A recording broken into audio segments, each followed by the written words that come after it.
Yeah, nice to meet you guys all. My name is Philip. I'm the founder and CEO of Castify.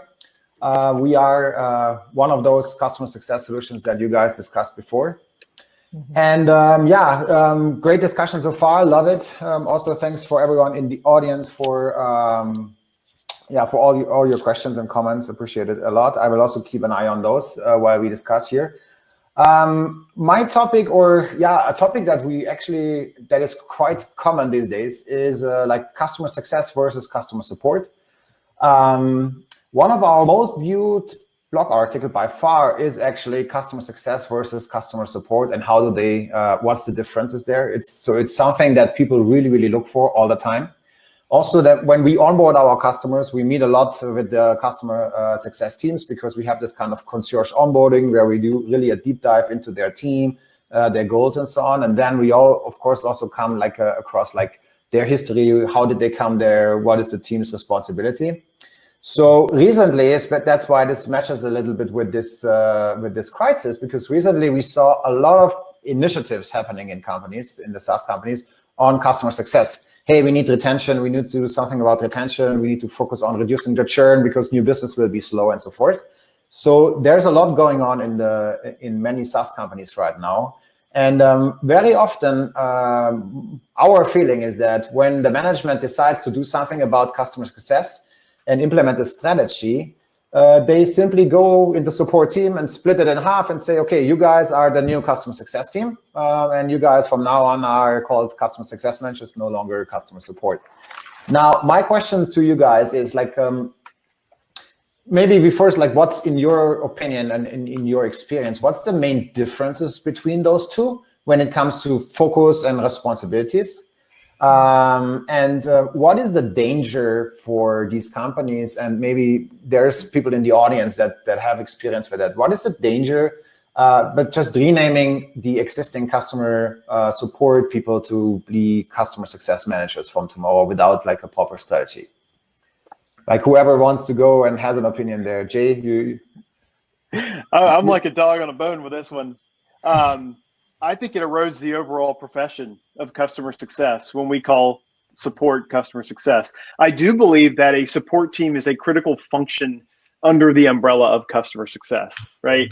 If you don't have an organization that can react to reported customer issues and needs and challenges and do that at scale, then everybody is getting dragged down into that activity in one way or the other, right? All the way up to the CEO. So I think there's a lot of confusion out there. Customer success is a buzzword. It's a buzz phrase right now still. And so, simply changing the name of your support team to customer success isn't good enough, because then there's this whole piece that's still missing, right? Which is we're not doing reactive customer support there. We're actually proactively planning and thinking about and understanding. We're continuing the conversation that we had in the sales cycle, all the way through the customer life cycle, from new customer onboarding all the way through optimization, expansion, and renewal. So that's my high level thoughts on it, at least. When I hear, I get like this anger in me when I hear of companies that just take their customer support team and say, okay, I'm giving you this customer success title. Congratulations, you're all now customer success managers. And there's a few reasons for that. One, like the skill sets, they're very different. They're, of course, if you put it on a Venn diagram, there's going to be overlap, right? But they're very different. They're very different in the outcomes, the goals, what they should be doing. So one, you're not setting your team up for success when you do that. If you're just donning them as customer success, you're not setting your customers up for success. You're not setting your company up for success. And also, we've worked so hard as an industry to really show everyone what is the difference between customer support and customer success. We've evangelized it. We've, taught on it. And when I see companies do this, it feels like it just undoes all of the work that we've done to show the value of customer success. So this is one of those hot topics for me. I continue. Yeah, trust me, it happens a lot. Like I can tell you from practical experience, this happens a lot. Absolutely. Maybe follow-up question. You know what's worse? Sorry. You know what's worse is that it's not just ends with support. You take an implementation team and you call them customer success manager, True. and they don't even look to deliver first value. They just look to deliver the system. Or you have an account manager, an account executive, even worse, and you call them customer success. Or you take the customer experience, which is more of a, like end user experience, and you call them customer success. Or you take the TAMs, the technical account managers, or the solution consultants that are much more technical people, and you call them customer success managers. It just goes on and on. Let's just slap that title to whomever is interacting with a customer. That's not how it should be. And I think that the issue with support is just the tip of the iceberg of how It's true. Right. Raf, you want to what I was going to say, I think a lot of the managers confusion are about is really the charger for anyone in this panel to really explain the world, and everybody in this forum that is even just listening to this panel to get the word out there of what customer success managers should really be about. What is this role about? I was going to say, I think a lot of the confusion comes from people interchangeably talking about the role and the function. So customer success function could have support in it, could have services in it, blah, blah, blah. And then obviously a CSM is a specific role, which is, as to Rick alluded to, a more consultative role. Yeah. And I think, Jay, you hit the nail on the head there with the word reactive, right? So one is inherently reactive and transactional. The other one is proactive and engagement-based. That's the fundamental difference. And to Miranda's point there, the danger is that thing around skill set, right? If all you have is a hammer, everything looks like a nail, right? That's the problem, right? So, if I'm a support person and I'm told, now you're a success manager, my view of the world is going to be product, feature, break, fix, escalation. That's a great point. Maybe to flip this question a bit, what do you guys think? Is there a chance? I mean, for those companies, it's a real world scenario. So those companies really, they are there. Either they go for funding, and the investments companies will tell them, what are you doing about your retention and what's about the churn, and then they have to react super fast and build up this team.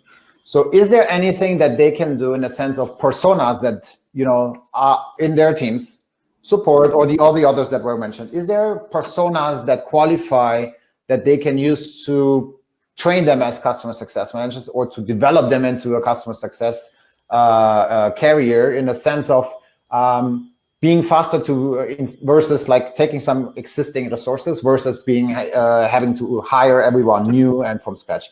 Do you guys have any practical tips for the audience that might be in exactly this situation, where they look for personas within the existing company structure that might be account management, customer support, which qualify in order to go there? And then, as a follow-up question, what would they need to do in order to become good customer success managers, these that match the personas?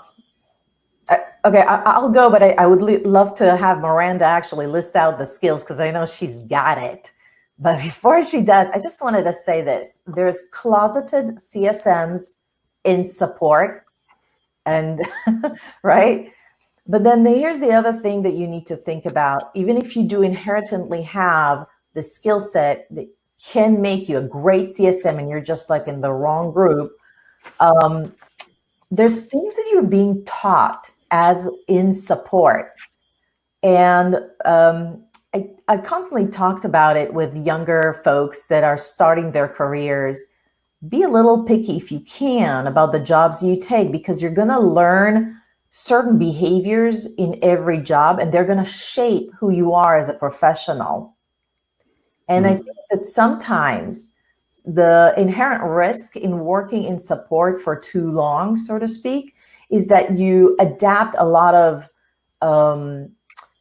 habits that you will need to get rid of as soon as you hit the ground and become a CSMs. And with that, I'm going to turn the baton to Miranda. I actually, I talk a lot about this. I talk a lot about what skills you need and what, thanks, Irit. So if if I think about what I look for in skill sets when I'm hiring a customer success manager, and I want to make sure I'm answering the question. And can you repeat the question? I'm so sorry. I was what is the like, imagine yourself, right? So the CEO comes to your desk, says, hey, we need this team. You have free access to anyone in the company. What would you go for, and how would you practically approach this to get a team of 5? Let's say you have a company of 100, you need a team of 5, let's say end of next week. How do you do that? What is the personas that you look for in the existing teams? What is the literature you give them? What is the coaching you give them eventually to get that started? Okay, next week might be a little bit fast, but you know how those things go. Let's say in 2 weeks, right? So you have a very limited amount of time to get that team running with the existing resources without going through hiring processes and all. One, I would laugh because that's just not possible to do in 2 weeks. Maybe it is, but maybe not. I hate to say this, but I would definitely look in other teams internally and see who I have that has the right skill sets or has the ability to adapt and learn. And I know that customer support is not customer success, but I have had many great customer support professionals move into customer success and do so successfully. I've also had many folks come from account executives and account management move over to customer success because they don't want to do sales and very successfully have customer success relationships. Other things that I would do to get those 5 and bring them up is, of course, hit the ground running with the, networking and things like that. But that's a really tall order to say, hey, we need to have 5 customer success managers up and running in 2 weeks. And I would really push back and challenge anyone that says that they can do so and do so successfully. Because I personally wouldn't want to turn 5 CSMs loose to manage such an important function in such a short period of time without finding the right individuals. And apologies, I was multitasking earlier. You all caught me and I couldn't my company is waking up on the East Coast. So Philip, I think to answer that question, you have to think about baseline set of competencies and then what's specific for your product, service, or industry, right? Because in some companies, actually having domain or specific product expertise is actually vital for CS to add value to the customer and the business. In others, it's not. So I created a team. Actually founded the global success team at Slack by explaining to Stuart that actually we have to solve a change management problem, not a technical product problem. And what we need to build is a practice of people of digitally changed enabled. That's very different to what I did at Zendesk, which is actually understanding the domain of a customer service manager is far more important. So you draw from a different crowd. But I think some of the core base competencies you should look out for in any CS person are, they've got a track record of working with customers. I'm not going to take someone from an accounts back office who doesn't deal with customers. That's probably not a good place to start. Someone who's consultative, to Rick's point, someone who's really good at doing discovery and asking questions and being able to apply those answers to real problems. Someone who's a very good communicator, because you're going to have to communicate at different levels, in different mediums. Someone who can facilitate conversations and then has authority and influence, because they're going to have to influence the customer to do things that they don't want to do. They're going to have to deal with escalations. They're going to have to push back. You want people with good commercial instincts, so people who aren't maybe acting commercial, but they think commercially, good business and technical skills. So, there's a whole gamut, but I think there's some baseline skills, and then you layer on top of that, I think, the specifics you need to add value internally and with customers. Got it. I just want to add one other thing to that. So every single thing that you said, Rob, is spot on. And I think in the new age that we're in, I'm also looking for folks that are analytical and data driven. Yes, the qualitative side of things is incredibly important, but being able to take a look at a set of data, especially in Series A and Series B, when you do not have resources available to you to do that for you, you have got to be scrappy and be able to figure out how to run your SQL queries if you need to, figure out how to pull the data you need, know what data you need to pull, what story you're trying to tell with that data. So I also look for folks who do have that component, and it doesn't need to be everyone on my team. I look at my team holistically and say, okay, we need these 20 skill sets. Do we have them covered? If we do not, how do we get them covered? So that, especially in the earlier stages, when you don't have those resources internally, you have to fill those gaps.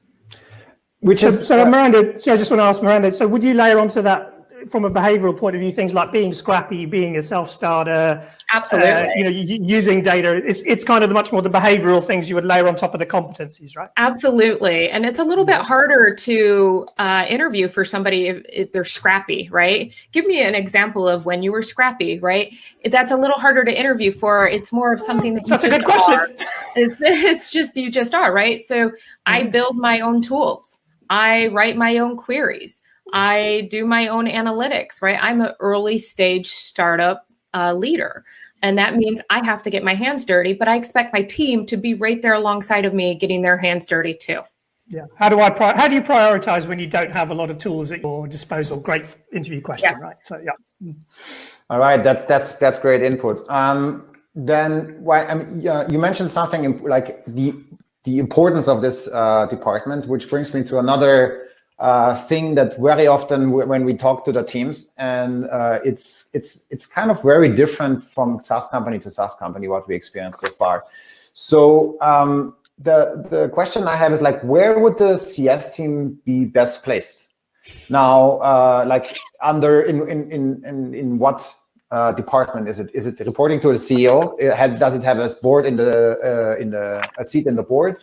Where, in your opinion and your experience, should it be placed? And also, follow-up question: where do you actually see it placed, given your experience when you talk to those SaaS companies? Maybe Jay, for you, as you work with a lot of SaaS companies, what's your experience? What you actually see, and what's your opinion where it should be instead?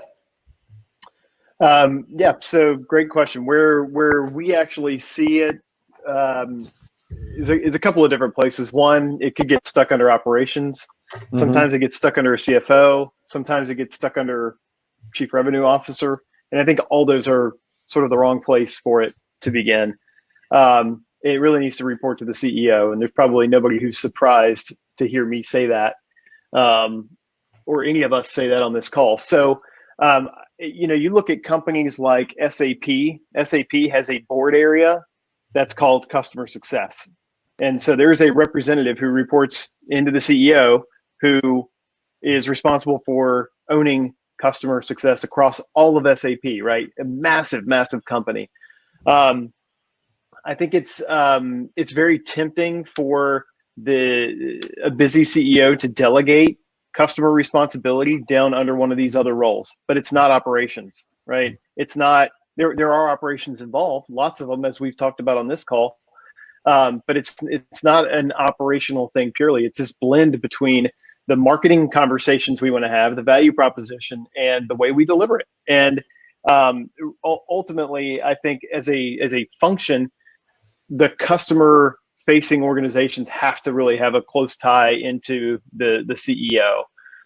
That being said, again, maybe another platitude here, but is that customer success isn't just a function. It's actually a whole way of operating the business and making sure everybody is aligned. So I think what's even more important than necessarily where the customer success team reports is the fact that the CEO is sort of presiding over all of the metrics, right? So there's some kind of recurring forum where the CEO is looking at the customer health metrics alongside all the leaders in the departments, the outcome metrics, the delivery quality metrics that we're tracking, whether it be in support or the product uptime or all those other things that are happening behind the scenes, implementation, ticket resolution times.